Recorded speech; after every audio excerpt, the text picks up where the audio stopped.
Selamat pagi teman-teman. Senang sekali bisa berjumpa dengan Anda kembali dalam video pembelajaran online. Masih tentang tema Creative Thinking Skills. Bagaimana mengembangkan dan membangun Creative Thinking Skills dalam diri kita. Ya. Dalam video pembelajaran sebelumnya kita sudah bicara mengenai bagaimana blok konseptual bisa membuat kita rabun terhadap potensi inovasi. Bagaimana blok konseptual bisa membuat kita termehek-mehek dalam mendayagunakan kreativitas kita, creative thinking skills kita. Nah, dalam sesi kali ini kita akan mencoba membahas lebih detail bagaimana berbagai bentuk konseptual blok. Ya.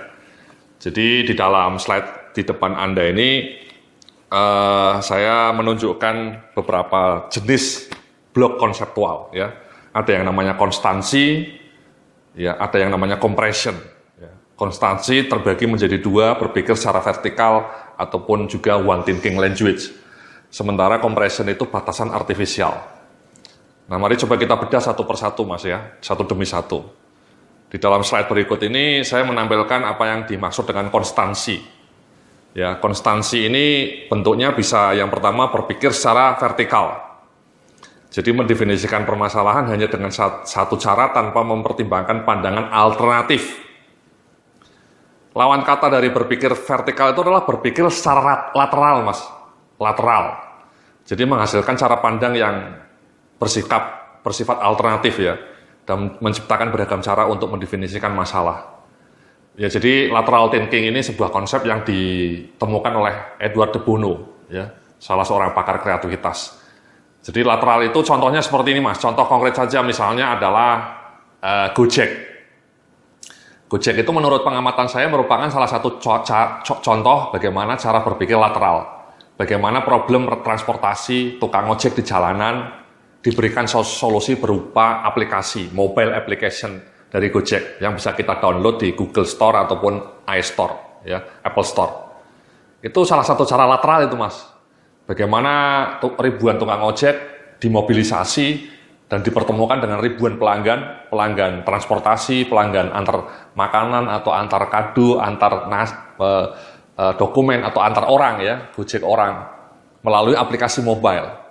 Itu salah satu cara yang menurut saya fenomenal, ya, bagaimana kekuatan inovasi mobile application digunakan untuk memecahkan permasalahan. Jadi menggunakan mobile application sebagai salah satu solusi untuk mempertemukan pelanggan dengan tukang ojek itu adalah cara berpikir lateral, Mas. Lateral thinking, ya, tidak vertikal, menemukan cara celah-celah untuk mencoba membuat menjadi lebih kreatif. Yaitu lateral thinking, Mas. Lateral thinking. Nah, di slide berikutnya ini kita juga bicara mengenai one thinking language, ya. Jadi hanya menggunakan satu bahasa, misal hanya bahasa verbal untuk mendefinisikan dan menilai permasalahan, ya. Tidak mengindahkan bahasa lain seperti bahasa simbolik, sensory imagery, smelling, ya, perasaan dan emosi, atau visual imagery, penggambaran mental. Jadi kita hanya bicara dengan hanya bahasa verbal atau bahasa kata-kata saja, ya. Nah, di sini saya juga mau memberikan contoh konkret ini, Mas, bagaimana salah satu aktivitas yang menggambarkan cara berpikir yang tidak one thinking language. Contohnya adalah produk Maichi. Ya, Anda semua sudah tahu, Maichi itu keripik yang sangat pernah menjadi produk yang fenomenal. Gara-garanya menurut saya adalah karena dia mencoba menggabungkan dua fenomena, ya, dua bahasa, yakni bahasa rasa dengan bahasa matematika. Kalau Anda tahu, mereka memperkenalkan leveling, ya, tingkat kepedasan 1-10 itu bahasa matematika itu, Mas. Bahasa numerik, ya, digabungkan dengan bahasa rasa. Kombinasi seperti itu akhirnya menampilkan produk yang booming. Dan sekarang banyak yang meniru, Mas, ya, leveling kepedasan itu. Tapi itulah contoh bagaimana sebuah kreativitas muncul karena kita menggunakan multiple language. Bahasanya digunakan dengan beragam. Bahasa matematika, ya, levelnya 1-10. Kemudian dikombinasikan dengan bahasa rasa, ya, bahasa selera. Muncullah Maichi. Contoh yang kedua adalah Line, Mas, ya. Line ini salah satu messenger services yang booming. Ya, kenapa Line menjadi meledak terutama di kalangan anak-anak remaja, ya, anak-anak SMP, anak-anak SMA? Karena menurut hemat saya, Line itu menggunakan multiple language. Ya, kalau Anda lihat Line, pesannya itu juga menggabungkan bahasa teks, bahasa gambar, ya, gambarnya menarik ya, stikernya, dan kemudian bahasa suara, ya, audio language. Karena kalau Anda beli stikernya yang Sahrani, Princess Sahrani itu bisa ada suaranya, Mas. Jadi booming, ya. Anak-anak remaja suka karena ada bahasa teks, bahasa gambar yang menarik, dan juga bahasa audio, stiker-stikernya itu. Itulah yang kemudian membuat WhatsApp sama BBM kelihatan menjadi sangat tua, ya. BBM sama sekali tidak dikenal di kalangan anak-anak remaja, Mas, ya. Mereka mengenalnya hanya Line. Karena kalau BBM itu mungkin tidak sevariatif Line, ya, stiker-stikernya. Itulah contoh ya, dua contoh Maiji sama Line itu contoh bagaimana mereka mendayagunakan multiple language, beragam bahasa untuk menciptakan proses yang kreatif. Ya, tidak hanya terpaku pada satu bahasa, Mas. Nah, di dalam slide berikutnya kita bicara mengenai konseptual block bentuknya compression, Mas, ya. Jadi batasan artifisial. Di sini kita melihat batasan artifisial itu terlalu sempit dalam mendefinisikan batasan permasalahan, ya. Orang-orangnya acap berasumsi sejumlah permasalahan atau solusi alternatif merupakan hal yang di luar batas mereka, sehingga mereka mengabaikannya, ya. Nah, ini contohnya ya, tadi itu, Mas, 4 quote yang saya sebut di awal video tadi, ya. Bagaimana salah seorang yang sangat pandai, ya, sangat terkenal bisa mengatakan bahwa otomotif itu hanya tren sesaat, kuda akan menjadi alat transportasi selamanya. Itu kan crazy, ya. Itu namanya batasan artifisial. Sudah terkotak dengan kuda. Atau yang tadi yang bilang bahwa kotak box televisi itu adalah membosankan. Tidak akan mungkin orang mau menonton kotak tiap malam. Itu juga batasan artifisial. Jadi orangnya kena mental block, artifisial block. Ya. Jadi, atau yang mengatakan tadi, komputer hanya akan ada 5 di dunia ini. Itu juga batasan artifisial. Mental block. Contoh lain yang lebih dramatis adalah ini, Mas. Yang menyangkut sebuah perusahaan di Jepang namanya Sony. Dulu ketika Sony mau mengeluarkan produk PlayStation itu yang mengusulkan anak muda Sony, Mas, namanya Ken Kutaragi. Tapi ketika pertama kali ide itu dikeluarkan oleh Ken Kutaragi, senior-senior Sony itu tertawa terbahak-bahak dan menolaknya, Mas. Ngapain kita bikin PlayStation untuk anak-anak kecil? Ini produk tidak berguna. Kita dewa televisi, kita dewa handycam, kita dewa dalam audio. Tidak ada kamusnya Sony bikin game untuk anak-anak gitu ya. Dulu pertama kali PlayStation mau dikenalkan. Nah, ini karena senior-senior Sony mungkin memiliki batasan artifisial, mereka hanya fokus pada produk yang mereka kagumi ya, yang mereka selama ini kerjakan ya. Mereka tidak melihat bahwa ada beyond potensi pasar yang sangat besar, yakni dalam bentuk game ya, PlayStation wujudnya. Tapi mereka pada mulanya menolak dengan keras itu, Mas. PlayStation itu hampir gagal menjadi produk, Mas. Tapi akhirnya disetujui oleh Dewan Direksi Sony dan kemudian diluncurkan dan meledak.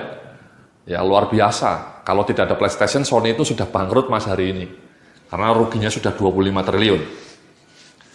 Tapi kenapa senior-senior Sony menolak ya ketika pertama kali ide PlayStation diajukan oleh anak muda bernama Ken Kutaragi? Ya karena mereka punya batasan artifisial, konsep blok konseptual. Ya.